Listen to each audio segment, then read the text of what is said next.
आप दिल छोड़ते नहीं। होता है आपके ऊपर ये कैफियत आती है, आप कमज़ोर पड़ते हैं, आप टूट जाते हैं, बिखर जाते हैं, फिर अल्लाह आपको संभालता है।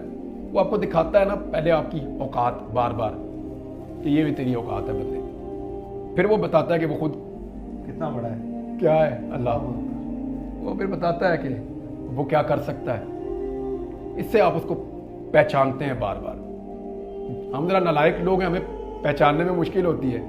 जो लायक लोग हैं, अक्लमंद हैं, अकल वालों के लिए निशानियां जरा आसान हो जाती हैं। तो वो है तो है ना, वो मौजूद है, बड़ा है, सबसे ताकतवर है, तो इससे उसकी पहचान ही है सिर्फ। और उसने खाली हाथ नहीं लौटाया, उसकी बड़ी मेहरबानी। मैंने बड़ी बातें की हैं अल्लाह से, बड़ी बड़ी। दुआएं भी की है, आज जो रह गई थी सारी बातें